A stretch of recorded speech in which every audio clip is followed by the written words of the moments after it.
The fridge freezer. Ebenezer. Come on. Come on, son. Hey.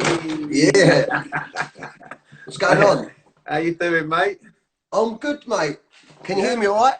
Yeah, I got you lovely, Dan. Got you lovely, mate. Yeah, thanks for coming on, bro. That's my pleasure, man. It's good. It's good. It's good, isn't it? It's good to have a chat. It's good to get a beer open. Yeah, got your beer home. So it's perfect. I've got a little vodka with you here. There you go. Perfect. I've had a few comments already. I was on my Wayne Lineker last night. Look, here they go already. Look, Dapper twins again. Oi, mate. Yeah. Well, they take me out as the fat Dapper. That's a fat Dapper. That's bad because I'm fat anyway, so that must mean you're proper fat. You were saying? Yeah. I got a load of DMs as well. A lot of people DM me and said, because my story then just went on to your story when I put it on earlier, and a lot of people were like, "Fuck me, we thought that was you." So it's quite funny. That's what I said. Yeah. Someone, I sent a text I sent you last night. Someone put, "You're definitely out the same ball sack." I was like, "This one put on there." I had it all night long. I did, honestly. I've got twins all going there. Richie Garcia's on there. But anyway, mate, let's get down to business, bro, because I was just having a little talk to myself a minute ago, telling people that, you know, everyone sees you always fucking about, and you are funny, mate. You know, I think everyone's had your like jokes on the video all over. You know, I get them all the time. They're blinding. But what I was wanted to touch on is that people don't see the other side of you, like the professionalism. They just see you running around like causing havoc, you know, and having a giggle. But actually, it's better to do that to the level that you work at. There's also a very professional side to it. Like, you're very organised. You graft hard. You put a lot into it. Yeah, I think that if especially with stand up comedy, which was originally what I dreamed of doing, what I wanted to get into, was when I first ever looked, when I first ever saw Lee Evans doing stand up comedy, and I remember watching him on stage and going mental on stage and just thinking to myself, you know, I reckon I was probably about 15. And I can remember these birds that we used to knock around with. They used to have like they were at our school, whatever, in our year, and their mum and dad had this like little granny annex down at the end of the garden. So we used to go down there and smoke weed and try and get blowies and all that when we was younger. And we were watching Lee Evans down there, and I can remember sitting there thinking, fuck me, like I really want to. That's what I want to do. I want to be a comedian. Like, look, he's making everyone laugh. It's cool. But when you fast forward to actually trying to do it, like the process in creating comedy is intense. So, I mean, I am a twat and I mess about a lot and I enjoy life, but there is a lot of thinking that goes into it, because it's very difficult. It's very, very difficult to. No, someone just said, "Did you try and get a blowy off Lee Evans?" No, the birds. Fuck's sake. But no, I guess what I'm trying to say is that like there's a real thin line between trying to be funny and being funny. Yeah. You know, because you can watch someone and you can watch them, and sometimes I often mess it up. Sometimes I know when I'm putting stuff out, like, because sometimes the script can be funny, but if someone don't deliver it, with the right voice tone, there's so much to look into. I'll give you an example. For instance, for me, comedy 100% is a narration on life, right? So the stuff that goes proper like globally viral, like for instance a video that I mean, it's nice for me because I have a core following that they're on my, you know, I post a video and I get a lot of support and a lot of comments from like a core fan base, I guess you can say. But every now and then something will escape the fan base, and like it'll go on WhatsApp and it will just go fucking mental, right? Mental. Yeah, absolutely mental. Like, I'm talking about, suddenly my following will go up like 5,000-6,000 people, and you look and it's like Australia, America, and people like that. It's crazy. And then people that I know in other countries, that's my favourite, is when people that I know that in other countries, like say in California, I know a guy and he messaged me and said, look, I've just got this. You messaged me and said, I've just got this. And the last time that happened to me was the video of the two men talking over the fence. You've seen that one, right? Yeah. Brilliant, mate. With the wigs and that, the big hair. Yeah. Yeah, blind. So to me, I know that the best comedy is stuff that people can relate to, right? That they instantly go, fucking, that's me. That is me. That's what I was thinking. That is it. Yeah. Yeah. So those two lads. Now the concept in my mind would be, I don't even know the kids, innit? I don't even know the kids. Yeah. The Well, that's what it was. The I mean, I oldest was at one's home and I back. was. When an idea comes into my head, I like my missus will be, I'll switch off. So my missus will talk to me and she'll be saying to me, blah, blah, blah. And in the end, you know, when women just get the ump, they go, fuck, you're not listening. And I'm like, I can't do two things at once, right? So when I'm zoning out on an idea and she's talking to me, I have to just go, it's almost like I tell myself to hold on. So I go, hold on a sec, Dad. I go, babe, fuck off for a bit. Just right now, it's there, right? So just I leave can't me, do the yeah. dishes, just. And she knows then, oh, he's onto something, leaving for a little bit. And what I'll be doing is I'll be good, thinking, isn't it? That's I'll be though, thinking, when it comes in, I'll be thinking to myself, like, I was sitting there and I'm like, oh, do you know what? Like, I'm proper missing the pub and I'm missing going out with my mates. And my bird is scary anyway. She runs the house with an iron rod, right? So, and it's quite often that when I go when my friends come round, when we have like Sunday roast and that, my mates will be in, and if I'm taking the piss out of her and she snaps, I'm like, I'm like, fucking easy. And my mates are like, mate, you're a pussy, mate. That's what she's like, right?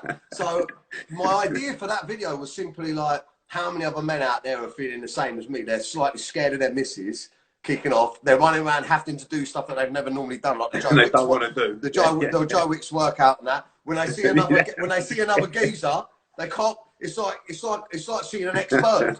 You're not allowed to go anywhere near it and shag it again. You've got to keep it at arm's length. And that's what it's like. It's for 2 meters, isn't it?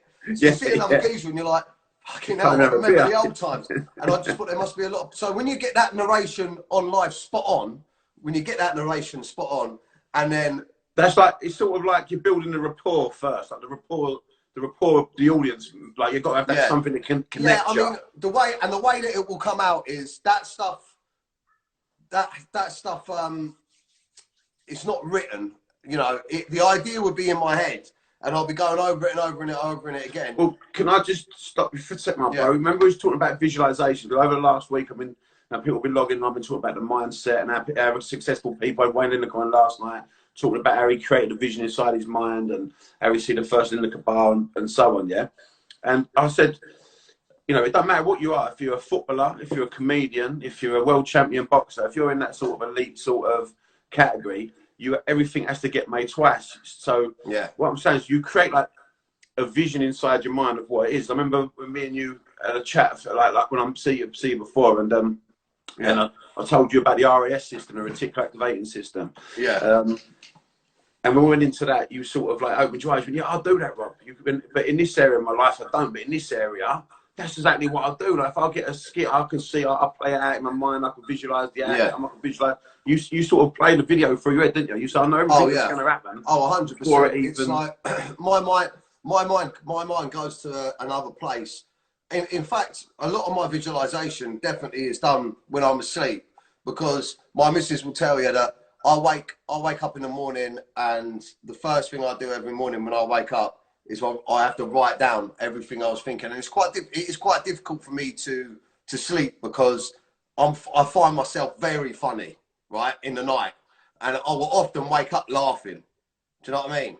Because my mind, it's almost like I've trained my mind to pick out the things that I've noticed in the day that's funny, and at night it fucking runs it all back and tells me. So by the time I've got up in the morning, I already think to myself, I understand what it's going to look like. Then I've got to visualize it into like a script, and then I improvise it. So it's not a lot of it isn't written down. I'll just get the phone, I'll go and stand by the fence, and character-based stuff for me is all about visualization. You have to straight away visualize who's Steve, the first character, what's he like. So, but normally the filters on Snapchat are great for me for visualizing who this person is. So the one with the long hair, I was like, right, so Steve, I always base it on someone I know. I go, oh, he's like my mate James, right? A bit of a pussy, but thinks he's a lad. The other one, he's cocksure. What does his voice sound like? And I even visualize that. And then go off and freestyle it. And then you've just got to be like, mate, if I find it funny, they're going to find it funny. Funny, yeah. Definitely. I mean, everything you do is fucking funny. Like, what's the Kid Frankie? Love it, mate. Kid Frankie. How did you come up with that? That was a mad one. How you come up with that? Was you fucking about with the app? I mean, how did you create that one? That's a Kid Frankie's probably, I think, one of the most successful characters I've created. Every single person likes Kid Frankie, and I reckon most people have received that on WhatsApp, which is another crazy one. Do you know what I mean? That's when you know something's going crazy, because it's one thing someone seeing it and tagging their mates in it online, but if people are recording it off the screen and then sending it through to their mates in groups. And I think WhatsApp's a great one, because WhatsApp definitely gives you an indication of people wanting to show other people that what they found funny. Yeah. And Kid Frankie, do you know what Kid Frankie was to me? Kid Frankie was me just thinking to myself, what was I like? What would I be like if I was a kid, but I knew what I knew now? Do you know what I mean? And that pure concept, because you know what it is, where that visualization that you talk about comes again is I'll be talking to Neve, my daughter, and when she someone just put Hisee and Dapper talking to himself, you funny fuckers. Neve's just discovering how to talk now, string proper sentences. I mean, she can talk quite well. But now that she's started swearing, it is really difficult for me to discipline her. In fact, I've got to leave the room because I find it so funny. And like the other day, she come to me and she was like watching this video of this guy building something, and she had it on her iPad and she was watching the video, and she goes, "Oh, what's he fucking doing now?" And then straight away the idea of Kid Frankie coming to my head, because I was like, why is that funny? That's funny because it's a little baby. It's a little baby girl mindset, should not be talking like that. And then I thought, right, well, that's the thing. So I went, right, so who's this kid? And then, do you know what? And I was listening, and it all falls together for me, because I was listening to, at the time, I think I just watched, I'm good pals with Tama, right? And I just watched The Business. And for some reason, I was thinking of a kid, and you know he's called Kid Frankie, and that. Kid Frankie, that's where you got it from, like, I'll blind her. So I was like, that's who it is. It's Kid Frankie. This geezer goes, Dapper's on the Oaks. That's my mate Richie. What happened last night, right? I wasn't going to say anything. I was on with Wayne Lineker, and they kept going, "Oh, Rob's on the packet," right? Because I've got ADHD. I get that all the time. I was doing twitches, and I well, 100 mile an hour. Again, he's on the packet. He's on the shovel. I had about 100 of them, right? So my mates last night have seen it. All they've done is they all fucking pinging it over, and all day I've had it. You know what I mean? So have you noticed now? They all keep going, "Dapper's on the packet." They're taking piss out. I get it all the time, and I'm always like, "Fucking no." What are you talking about? Yeah. You never know. Look, it could be some here. Yeah. That fucked shut up, haven't it? But you know that he's put up. But anyway, mate. So anyway, anyone listening, on a serious note, I'm an unconscious mind therapist, and I deal with the processes to fall. And what we're talking about here, what I'm trying to sort of extract is that everything gets made twice. First, it gets created as a thought inside the mind. Then everything gets created outside here. Your academic intelligence is good for you. Don't we all need to be academic, but you need to be a creator. You need to know how to be able to visualize. Yeah. You need to know how to create what you want inside there and become like obsessed to it. Yeah. So once you I say to people all the time, if you look around, whoever's at home listening to this now, if you look around your room you're in, see if you can find me anything. And there's one exception, except what comes from nature and the earth in its original form. I remember when you said this to me when you come to my house, and I don't mean to interrupt you, carry on, but I can remember it was funny because Robert got in contact with me a little while ago, and was just telling me about what he'd done, and I was struggling really, really hard with my anxiety and my negative thoughts on the lead up to the fight with Harvey. I was in my anxiety. Anyway, cut a long story short. When he come to the house, he come up and sat in my bedroom. It was a bit weird. It was the first time I'd ever met a geezer, and I took him straight up to me. The first time I met him, I took him straight up to my room, and Mrs. was like, "What are you two doing up there?" And I was like, "He's helping me with my head." And she was like, "Your fucking head?" And I was like, "No, not that head. No. The other one." And I remember when you said to me, that thing, and I didn't understand the nature bit where you was like something that, because you say it's quite quick because of your ADHD, didn't you? You're like, what comes from the earth, and I was like, hold on, back up a sec. What do you mean? Like, and then when you explained it properly, go on, explain it again exactly what you mean. That bit, that section. So again, mate. Explain exactly what you mean, that bit about the earth, if it comes from there. Oh, so, yeah, except what comes from nature and the earth in its original form. So if you take away the trees, the plants, the cats, the dogs, the wind, the rain, the sand, the snow, like the elements of the earth, yeah. And if you look around everything in your room now, whatever room you're in, guys, except what comes from nature and the earth in its original form, like I just said to Dan, see if you can find me anything that never started as a thought inside the human's mind from the beginning of mankind to today. See if you can find me one thing in your household. Yeah, there ain't. No, everything's an idea. Yeah, it was an image, it was a vision inside the head, and it got created, it got made twice. Yeah, so I understand everything gets made twice. First in here, then outside here.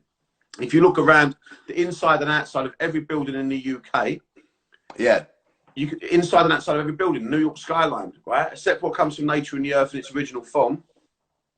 See if you can find me anything that never started as a thought. And yeah.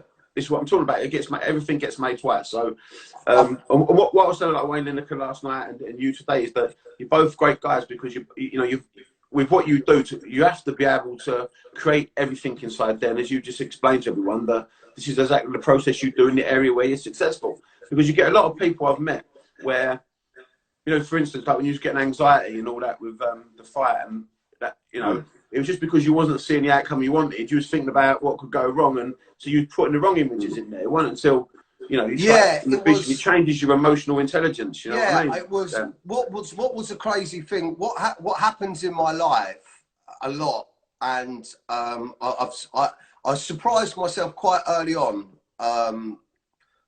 with when I always wanted to be an actor. When I first saw people on TV, and I thought that's what I want to do. I want to be an actor.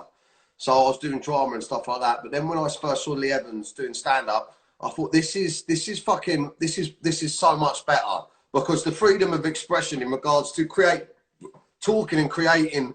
And I always knew for a fact, that I couldn't really do something normal, because in my mind I had a really weird thing where I thought to myself, why doesn't everyone else want to have fun, right? So when I'd meet people like teachers, when I first met teachers, I thought to myself, why are you so boring? Why are you being so serious? When I met other lads and geezers, and I'm like, other men, when I made friends at school, I instantly knew straight away if I'd like someone or not, because they would have to deal with a high level of constant banter, constantly, if they want to knock about with me. If they are at a level of where they just want to kind of have a little bit of fun and not fuck about much, they ain't gonna work. I realised very early on that when I focused on things, that like when I started doing stand up, I became opportunities fell into my lap. When I flew out to Cyprus, I quit my job. I ended up being an estate agent, and I was getting to about 18, and I was like, this ain't the dream. This is good. I'm making money. I've always been really passionate about two things, and that's making money, like seriously making money from a business perspective, and whatever felt right to me. Like sales was a natural thing for me to move towards early on, because I had no sort of good academics, and I'm highly dyslexic, and sales was all about personality. And someone else used to always do like my administrational work. And plus I had the ability to make more money the harder I worked, and I like grafting. So, but it still didn't feel right. I wanted to do performing, and these opportunities started falling on my lap the more I performed. So when I went out to Cyprus and I'd done the hotels, I started doing stand-up. I was doing like game shows like Who Wants to Be a Millionaire? And at the beginning of the game show, or the bingo, calling the bingo, at the beginning or the end, I used to stick 5 minutes comedy on, try and do comedy, until towards halfway through the season, I managed to put an hour together, and then I'd build my own comedy show. And then the opportunity started falling. Someone saw me and then got me, picked me to go on the cruise ships. I've done a couple of world cruises. The next thing I did, I was flying on and off. But the weird thing is, before those things happened, I was thinking about them. So before the cruise ship came, I can remember I was on holiday. I mean, I was in Cyprus working in a thing, and I was thinking, this is good. I thought, at one point I was thinking I'd love to work abroad. Do you know what I mean? But once I was there, I was thinking, this is good, but what's better? And when I was there, I was like, do you know what? I want to travel the world and do it. Where can I how can I travel the world and do it? Where do they have entertainment where you can go everywhere? Cruise ships. And I worked it out months before. And then one day this man just turned up and was like, I watched your show last night. I want to go on a cruise ship. And I was like, man, and once that first time happened to me, I was like, I knew that if I was it's going to happen again. You know, and it happened right up to the next point. I mean, it didn't go well, but it happened right up. And there were so many points in my journey where these amazing things happened when I was committing to doing what I loved, which was comedy, and visualizing the next thing. That the next moment I was on fucking ITV. And I'll tell you what a crazy, crazy thing is. When I was 18, just before 18 or 19, I think I was, just before I went to Hisee and Dapper, I auditioned for one of the first ever Big Brothers. You know, when they do normal people with Big Brother. Yeah, yeah. And I can remember when I went in there and I auditioned, and they was like, "Why should we put you in just normal people?" And the woman said, "No, you know, not this time, whatever, blah blah." And I was like, "I'll be on it one day." And she was like, "No need to be arrogant as well in this industry. That won't get you far." And I remember thinking to myself, I just know what, if I want it, I reckon I'll be on it one day. And I can remember when I walked through the doors on it, I thought to myself, how the fuck did I get here? This is mental. It's mad. Brilliant. This is what I was saying to people. Everything gets made twice, and they take it on the chin. They let it go in one ear and out the other. They don't sit and let it resonate. And you know, I won't get into it now. You know how deep it goes down. But about the reticular activating system. Do you remember me showing you that? And you was like, that's mad. You done it, didn't it? You was like, well, that makes sense now. That was gobsmacked. That it's actually a proven fact that you can train your mind to pick out the most positive things, and it will actually make things come true. It's mad. The RES system, the reticular activating system, anyone at home wants to have a look at it, it runs 2 million pieces a day per second, and it figures out for what you want. So it's where that sort of science is just focus on what you want and don't worry about how you're going to get there. You don't need to figure it out. If you look at the things that happen to you in life, if you think, I was going to have that, oh, I've got it. It's because you didn't keep thinking about how you're going to get it. You just kept thinking about having it. But anyway, I would like to... there's loads I want to ask you. So much, man. I've seen so much, even like in the present moment, like you and your missus and that. She's doing some blind as well. I was with my missus the other day watching them, and I said she could be an actress. Like the way she, like, when she does them TikToks, the facial expressions of that, like, she was like proper actress, like. But, my missus originally was a glamour model, so like a topless model in like Zoo magazine, Loaded, and all that. And she had, I mean, I hate the cliche, but she had an amazing personality. Like, I mean, don't get me wrong, she had a couple of amazing personalities. But she actually had an amazing personality when I met her. Yeah. At the time, before I met her, I was, if you imagine what it was like, right? One, I'm a proper lad. Like that, there's no, I mean, we've spent some time together. You know what I mean? Proper fan, I fucking love it, right? I love going out, getting on the smash, and also back in the day before I even started doing vines or videos or anything, I used to really fancy myself as like a ladies' man, and I used to love chatting up birds. And that's how weirdly, I had a TV show. My TV show on ITV2 was Dapper on the Pool, and it was teaching men that didn't have any confidence how to pull birds, and you know, and it caused a lot of problems, obviously, in the top back in the day. But to me, it felt like it was a really weird thing, because to my mates, everyone knew that I could nick the most birds, right? And so when I actually become like quite big in the media, and when I got a TV show about nicking birds, imagine how many birds I was nicking then. That was mad. So when I actually met Shelley, I was like, I really ain't ready for a relationship. This is like I've just hit my fucking peak. Yeah. Like, you know what I mean? But I was drawn to her because she wasn't interested in being on being in the videos as her. She was just happy to help me with them. Do you know what I mean? And like whenever I'd say, because for a long time I hid the fact that my management company said, Dapper Lass can't have a bird. You can't have a bird, right?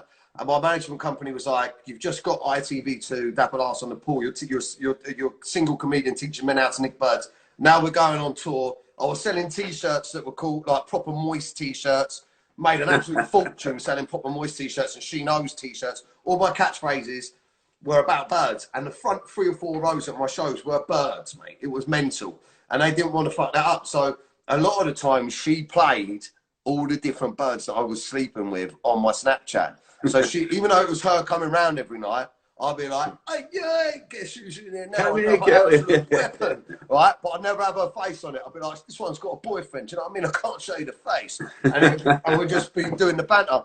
and it just worked. She made it work. Yeah. But that's why you're gelling so well now with these TikToks and that. They're brilliant. Yeah, and I'll be completely honest with you. What's this guy? What's this Matthew guy saying? Fucking clowns on your right and shit. I don't know what that. Don't know what it means. Get some. I don't know. Is that? Oh no, he's on about other people, not us. He's just counting people. Oh right. Oh, is there people? Yeah. People. Yeah. There's always. Listen, you've got to realise that, and I realised this a long time ago, that the internet is you know when you ain't got the bottle to say something to someone's face. It's a perfect place to do it. But anyway, I digress. I'll kick bash the fuck out of geezer another time. Listen, the good thing with Shelley is she has got a brilliant comedy mind, like quite a lot. Like, for instance, I've done stand-up comedy tours and she's come to them and she's gone, I'm sorry, that was shit. And I'd write the tour, I'd be on the first night of doing the tour. She'd come and watch the show and she'd be like, that's shit. That was not good. It's old, it's lazy. I'll show her a video that I've done. I mean, sometimes if I do a video and I love it, I think to myself, don't show her, just post it, because she's so brutally honest with me.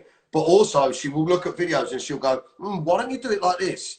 And so every now and then I'll go, that is actually funnier. So she's quite good. It's brilliant. So she's got nice bangers. So keeps you happy, Dan. Keeps you happy. Law of attraction, eh? You always wanted that. Well, yeah, I've been thinking about bangers my whole life. I've been thinking about bangers my whole life, and then there they were, right in front of me. Got made twice. Up here. Got made twice. Yeah, they got made twice. Well, yeah, I've made a couple of times. Yeah. So let's go back to the early days. How did you get into doing like your Instagram and your social media? How did that come about? Because you was the original, weren't you? You was like the I was at the point when I hit on the point. This will make me feel old, but I think on the point that I hit 1 million followers on Facebook, I was the first person. The first person. Yeah, the only other Facebook pages that had 1 million likes on at the time was Facebook's Facebook page. So it was. So yeah. So it was. I was like, when I come through, it was like one of the first. It was back when the algorithm was open. Now the algorithm on there is. I understand it. I understand it now down to like a science, and that's where a lot of my business that I do outside of Dapper Laughs comes from. Is understanding social media marketing and advising companies. I mean, a lot of companies wouldn't ever advertise the fact that I help them with their marketing. Yeah. Do you know what I mean? This is what I was going to say. This is really what I wanted to touch on. To be fair, we can touch on some of that. Like, I was so surprised when when you saw my house. Got to meet you and when I got to go on that podcast and stuff. Yeah, it's a brilliant podcast. Got so many a lot of good feedback from that, and I was so surprised how when and before that, how like professional you are. Do you know what I mean? And how actually you are a proper good businessman. Like, people don't realise the minute you wake up, you're fucking off. And I mean, he's writing it down, he's visualising it, he's getting it on with it. You must see the kids back in the thing. Like, you don't stop. Even now, when I look at you on the Instagram, I think, mate, how does he get the time? You just do not stop. There's posts every day, and it's a lot, isn't it? Damn, like, people don't see that, do they? They just see you fucking about, but you're actually really organised, and you don't fuck about, mate, when it comes to business. There's a lot of stuff for mutual reasons that I can't show online that I do. Mutual reasons, one, because there's certain amounts of my business that I don't want people to know about, because unfortunately with social media, everyone has got an opinion, and my business relationships with some companies could be compromised by people going mad, just going online and being wankers. So I have various companies, and one part of my business that I really enjoy doing, even though they make me keep it secret, is going into offices and speaking to the sort of people that maybe used to piss me off, older CEOs and people that run marketing departments, and creating content with their content creation teams. Because it's very difficult for people to come up with comedy if they're not from that environment. I mean, it's like when someone writes a best man speech. To some people, that is the scariest fucking thing they'll do in their life. Yeah. Do you know what I mean? But to me, if you tell me what your product is, what your business is trying to sell, what your demographic is, I can create a campaign for you in order to get your product to those people in what would seem like an organic, natural way. But you got to pay me loads of dough to do it. But it's nice to have that professionalism. Also, I've got my own businesses. I've got a nightclub and I've got various other things. But to me, it's very important to look up at what other people are doing. So say, for instance, imagine my work rate is crazy, but it's nothing compared to someone like Kevin Hart. How does he do everything he does? Or The Rock, do you know what I mean? Yeah. Look at all the different stuff they're doing. He's doing tours, so at some point he's wrote that tour while he's learning the film. So I've just got to be very, That's a good point. It's a good point. I was been a Tammer the other day on here, and he said he was doing 3 films at once. He was filming out in, I don't know, somewhere in Europe. Yeah, fly back here, do a few scenes here. I mean, 3 films at once, that's a lot, isn't it? You know what I mean? So his agent wouldn't say no. And it shows you, everyone just sees all the, like your lovely ass, the nice lifestyle. But they don't see what you actually fucking go through to get there. Do you know what I mean? Like the nights, everyone thinks you're out, but the nights you don't go out, the nights you have to, you have to stand and take care of business. You know what I mean, Dan? I think the idea, the thing that I've always had, and this is why sometimes I think I get a lot of messages from people, and I see a lot of other content creators, and they're like, I want it, I want to, I wrote a film and started my own film. I've sold out 3 or 4 tours, 4 tours now. The point I'm saying is a lot of people are quite quick to go, yeah, that's what I want to do, and that's, but you've got to throw so much shit at the wall in this industry, in the industry that I'm in, for just anything to stick. So if like last year was a good year for me, right? Let me just get this out because it's go on, Dan. Go on. Last year was seemed like a really, really good year for me because I built a house, I bought a villa in Spain. My tour came, my sold out tour come out, which I sold out. My Good Vibes Only show come out. My, I've done documentaries, and it felt like everything was happening in 1 year. But the 2 years previous to that, the 3 years ago for that year, my manager had dropped me. No one would work with me. My social media numbers were dropping. My interaction was going. And while everything was shit, I had to have the confidence to plan the tour, to try and get the documentary going, to try and get the house, to try and thinking to myself, if this all comes together, or if one of these things come, if the film happens, oh my God, if the tour happens, oh my God, if this happens, because I know I've got to throw so much shit at the wall. Shit, yeah. And then when it all starts to come together, then you're like, thank fuck, man, because I've been grafting. Do you know what I mean? Yeah. Man. And what do you think? What creates? So you said like when you're going towards your goals, is it the actual vision that's pulling you? It's the outcome. I'm fucking having that. Like I see, you can see it so clear and feel it that you've got like a magnet sort of pulling you to it. Is that that what it feels like? Yeah, I think like to me, what I always do is I overcommit myself. So the Troxy, for instance, was 2,500 people. Now, originally, when I started working with this new management company, they came to me and they said to me, right, you want to do a show? We can get you. We go to the venues for 400 or 500 people. And I was thinking, oh, it's still a good show, 400 people. But then the venues, because it's so small, the money they'll make on it ain't massive. The venues are going, he's still too dodgy. He's still too controversial. We don't want him here. So we actually approached 36 venues to put my show on. No, really? Right? And all of them out of 36 venues said no.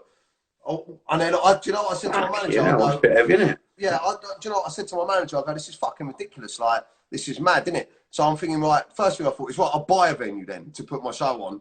Do you know what I mean? And then I was like, no, that's stupid. I can't, I can't. I'm not gonna be able to afford that if I've got to borrow the money. So then I said, right, maybe it's because it's not big enough, like bigger ones. So I said, what's one of the biggest capacities in London?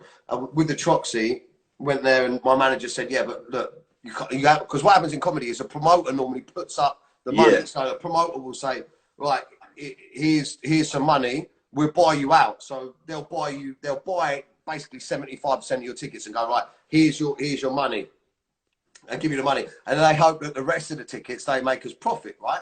They're confident on you. Now, no promoters will work with me. They still won't. No promoter in the fucking country will promote my comedy. It's mad, right? So when I went to Troxy, I said, how much is it to rent a venue? And they were like 13 grand. And my manager was like, mate, you haven't done a show since your father passed away. You haven't done any stand-up. How do you know people were still there? But I could feel the buzz online. I could feel the buzz. Do you know what I mean? Like when my videos were going out and people were loving them again. When I started coming back and they were loving them again, I felt the buzz. And my manager goes, well, I can't be involved in it with you, you know, because I said to him, look, if you want to make some money, yeah, I said, if you want to make some money, then you've got to commit. You got to commit some money to the project. And he was like, I said, because you were going to take 20% for doing what? For me doing the rest? Yeah, for me doing it myself, yeah. So then there was another manager. So then I was like, right, fuck it, man. I'm just grafting. Let's go. I dropped the fucking money myself down on it. Right, before I'd even written the show, I didn't even know what the show was going to be.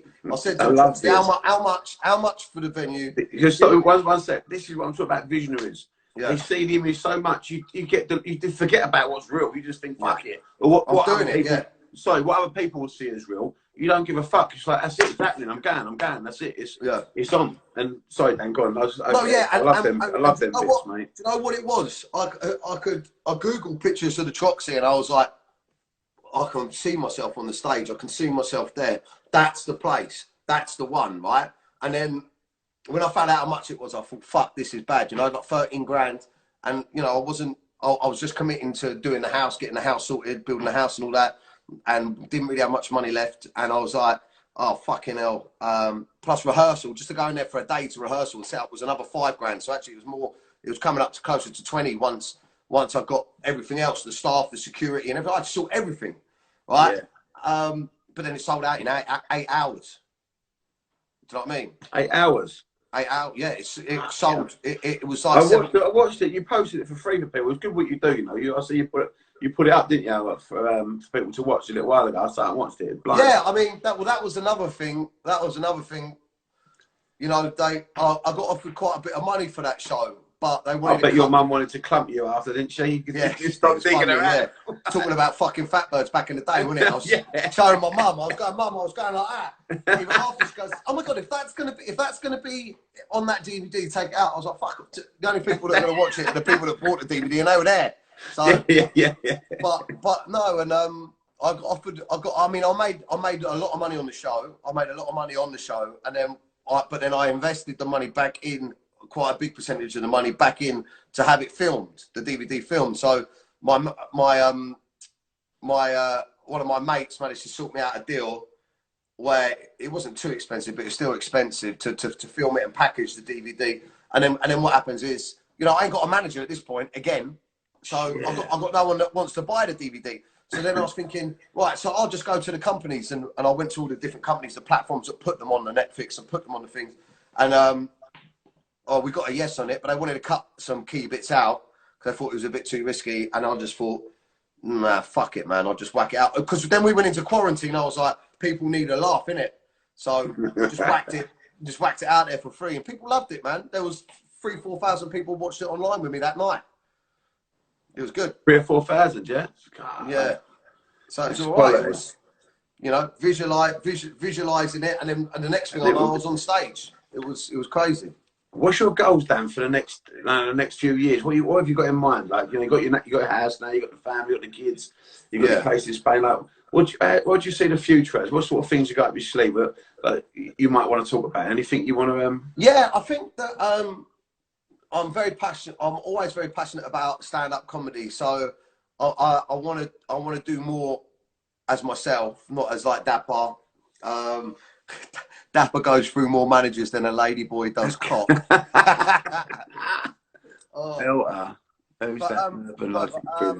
But film, mate, film is what I want to do. I'm writing a lot, and I want to do because you know what I think about film. What film is people make films and that you never know if they're going to bang. Like look at Lock, Stock and Two Smoking Barrels was like. Well, me and my pals come to see it, didn't we? And it was good, mate. It was good. You come to.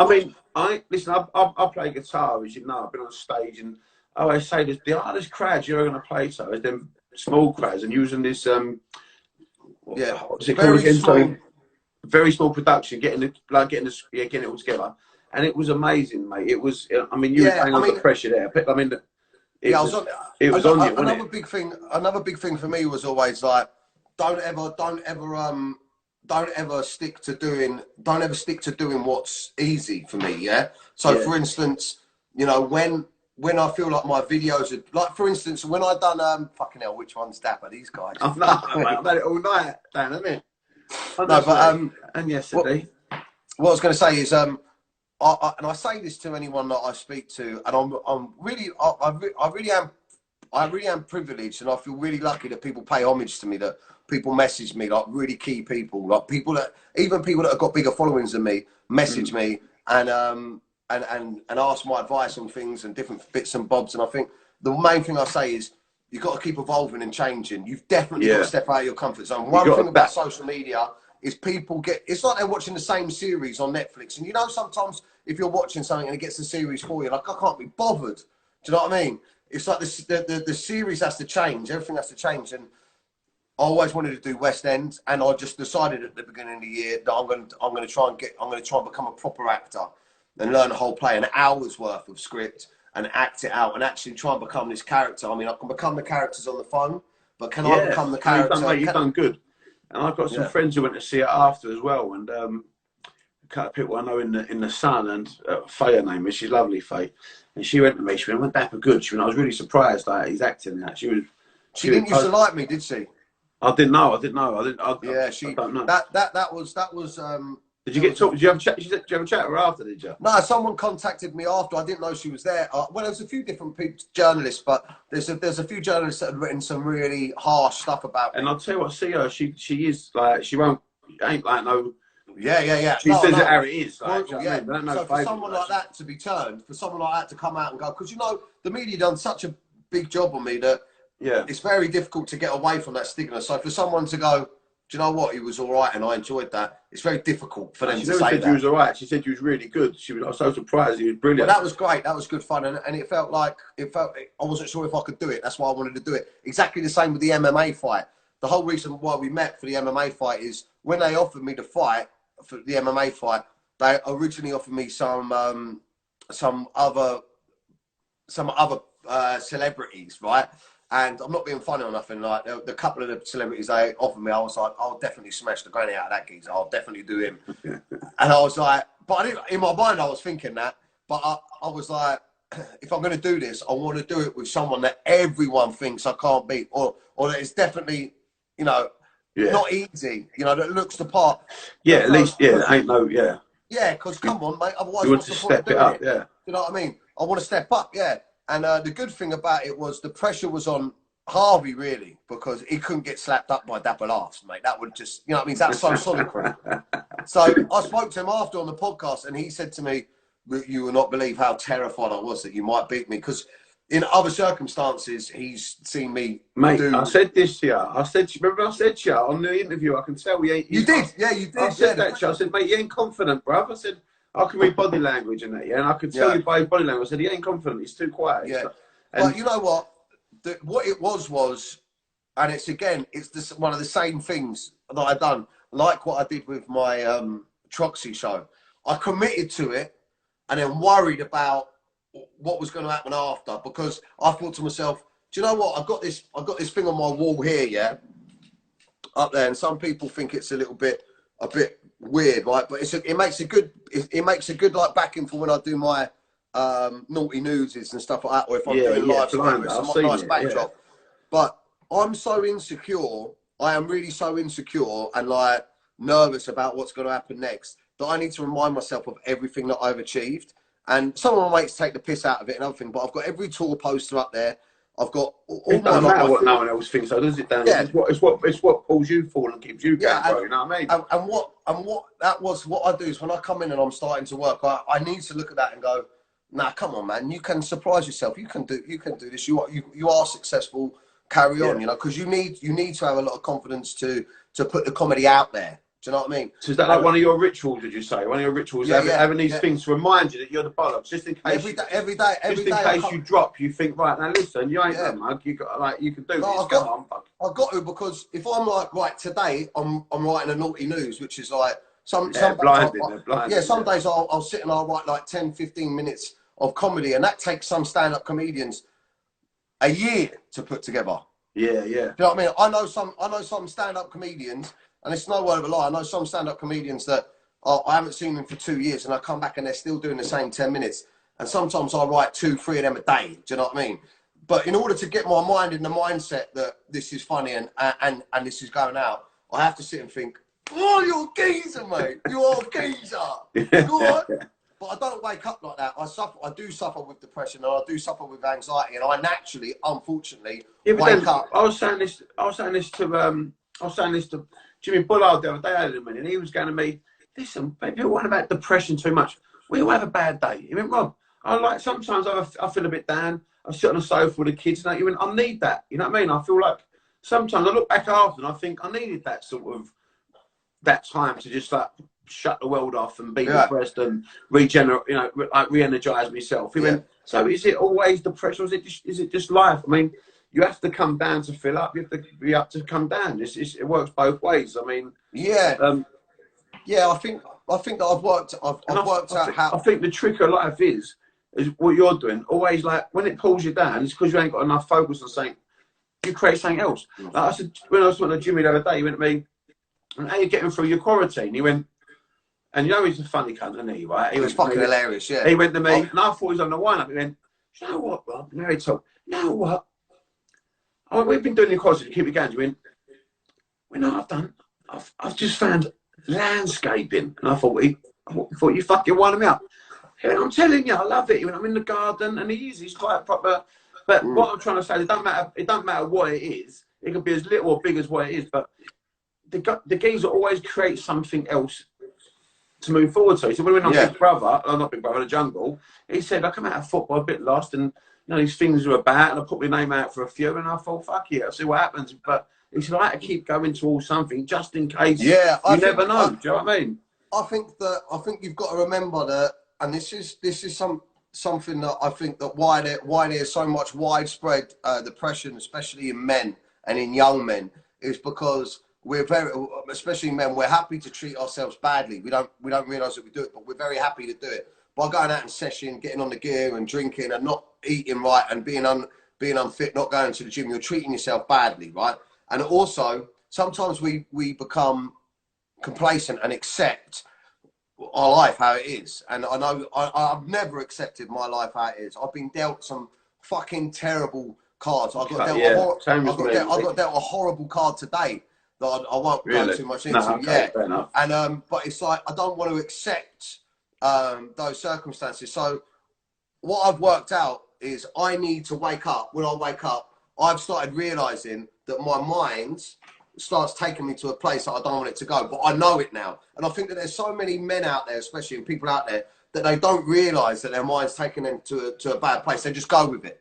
And the way that I get out of it is I visualized to myself and thought to myself, how do I want my day to be? And also, I think that naturally, as humans, we're hunters and gatherers, aren't we? We're out, we're go-getters.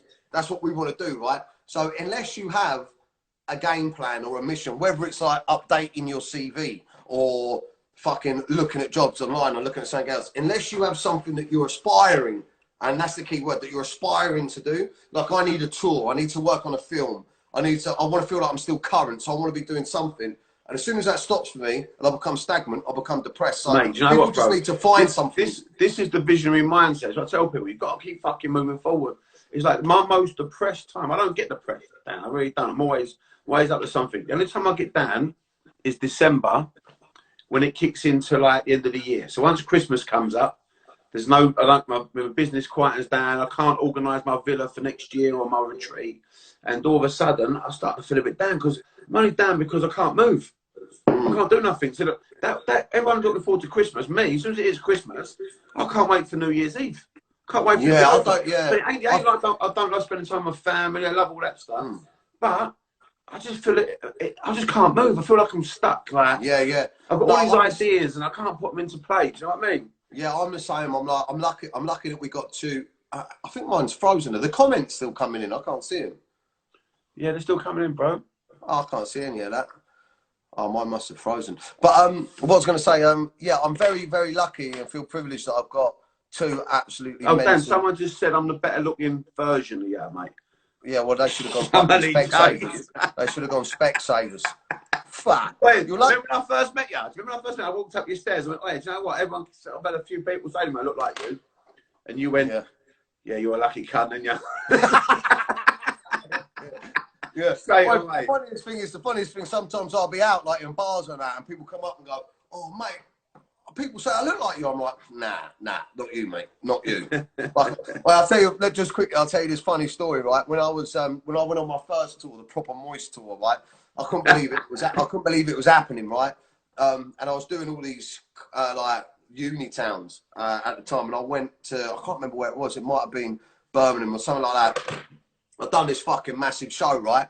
So when I turned up at the venue to go in, so I've got my little entourage with me, my manager and my tour manager, my manager, and we're walking in. And always you've got to go in and sound check first. So you go in, you tell the sound of the night, and if there's anything you want to change, and you go and you do a sound check. So you go do a sound check, and you go back to the hotel, have a bash, whatever, chill out, couple of beers, and then go back and do the show. So anyway, when I walked in, the geezer at the door, the fucking bouncer or whatever at the door was like, I was like, yeah, it's Dapper last, I'm here for the show. He goes, fuck off, mate. And I was like, what? He goes, come on, we ain't falling for that. He's in there doing the sound check. And I went, what?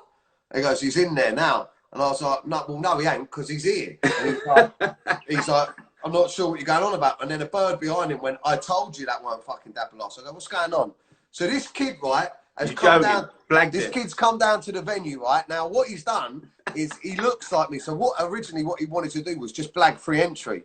So he's gone up to the thing thinking the show was at like 7, but the show was at like 8:30 that night. So he's gone early. So he's gone up to the door to blag free entry, and one of the bouncers has gone, Dapper, and he's gone, yeah.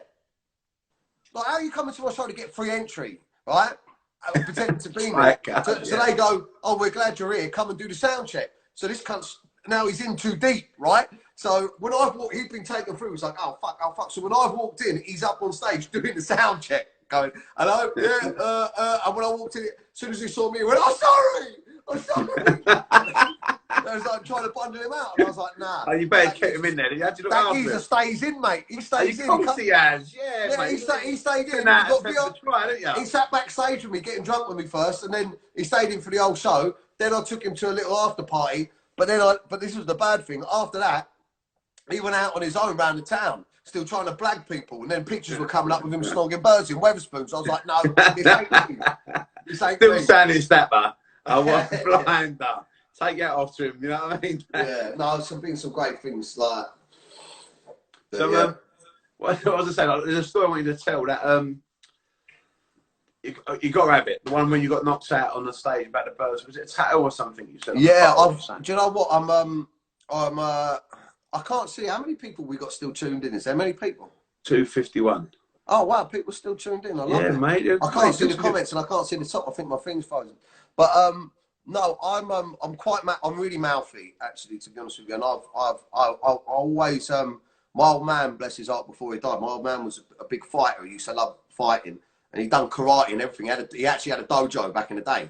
So, I mean, he used to train people karate. So you was like the karate kid when you was a kid. Was you like that doing the the crane? Do you know what I mean? And whenever he'd have road rage, he'd fucking kick people in the forehead. Now it's wicked. He'd go, just chin people. Do you know what I mean? If it kicked off, if we was out, it'd just be fun. People downstairs, and you know, he's wicked. But he always used to say to me when I was younger, look, never worry. You know, if someone says they're going to beat you up, just you'll be all right. Unless you get stabbed or shot, you'll be all right in a week. So don't be intimidated. He always used to be like, have a crack at it. So when I was growing up, I was never a good fighter, and I can't really fight, but I used to be up for it. Do you know what I mean? But one thing that I used to love doing, because I'm not really scared of getting a slap. I've been sparked out so many times, and one of the things that I used to always think to myself is, if I can make his mates laugh before I get chinned, then that's all they're going to remember. They're not, you know what lads are like. Lads will be like, yeah, all right, you sparked him, but he done. Yeah, he mugged you. He mugged you off. Yeah. Because I always knew that I'm funny, but I can't fight. I'll knock you out, bro. Sorry, mate. I don't care, mate. Like if you're coming at me and you want to scrap, I'll try and have a scrap with you, but I'm mugging you off before I get sparks. That's guaranteed, mate.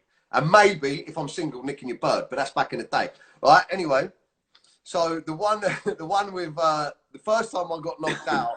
First time I got knocked out on stage was I was over in Cyprus, and the Cyprus shows were really hard to do because they were like all inclusive hotels, so the people were smashed, and a lot of them were Northerners. The Northerners would buy the all-inclusive ones for the free booze, because they're tight fuckers.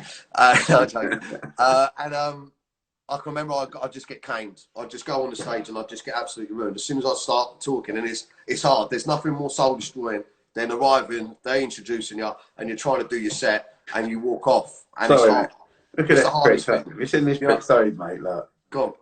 Can you show us how long your finger is? It's actually cut my pal. Look. Fucking hell, your bird must love that. Why is your finger so long? Oh, fuck knows, bro. It's like ET, innit? Thanks, Robbo. Again, every night this cunt's causing me havoc, honestly. Sorry, mate.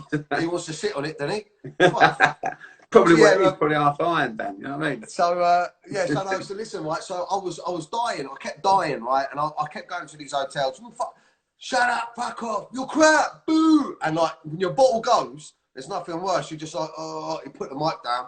And when you walk, they cheer, mate. Like, it's mad. Like they're beating the comedian. And there's so many people that go to watch stand-up comedy that are always like, I bet, normally, actually, I think a lot of people go and watch comedians, unless they're famous comedians, like a Lee Evans or fucking, you know what I mean, like proper famous comedians that you're looking forward to seeing. If you're just in a bar or a comedy club and a comedian comes on, I think the instant reaction for a lot of people is, I bet he can't make me laugh. I bet he ain't funny. Go on, prove it. Right? And if they see some weakness in you, as soon as they see the weakness, some people are like lions, mate. They'll jump on you. So I went through that for a little while. And after a while, I thought, no, I ain't having this no more. Like, I'm on it, mate. If someone says something, they are getting ruined. They're getting ruined, right? And I can remember one of the other comedians was like, mate, you're dying, man. He said, like, maybe comedy ain't for you. And I was like, no, I'm not having that. It's taken me that long to have the guts to get up and do it. Like, I'm not backing out now. And he said to me, look, if you're really struggling with men, especially the Northerners, right? The Northern birds are harder than the Northern men. Trust me. So he used to say, so if the geezers keep cutting you off, yeah, mug off the missus, right? And the missus will tell the geezer to shut his mouth because she's getting it, right? So that's what I used to do. If the geezer was giving me some jip, I'll be straight on his missus, either putting it on her, yeah, or mugging her off, and then he'd start getting a slap. And you know, I've lost you. Come back, Danny boy.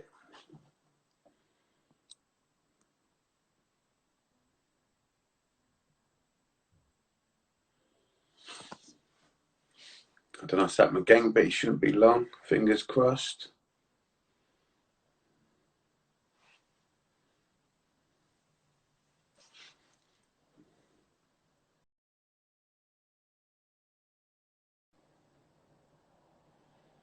Oh, I've lost him.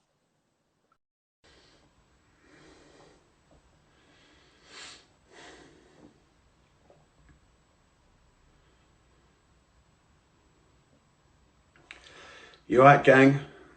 Just wanting to see if Dapper comes back on. I don't know if he's jogged on or what. It was hours. I'm going to get an hour on here, so I think he's logged on and jogged on. So let's see what happens.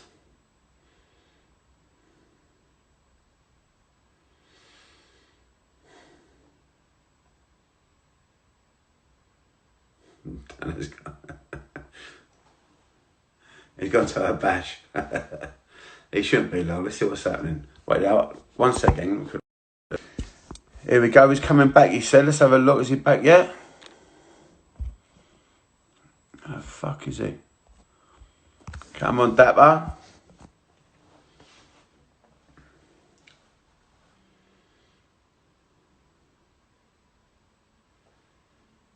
Fucking boring, Curtis, looking at the wall, aren't you, son?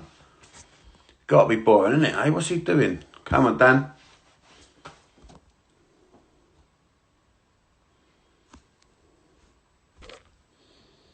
Right, listen, guys. Jump on Dapper's one now. He's going to go live. He just on these ones. We're going to jump over there.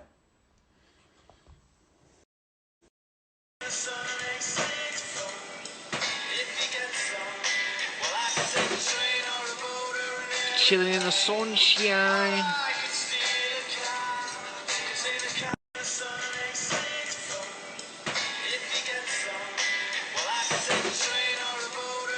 Chilling in the sunshine.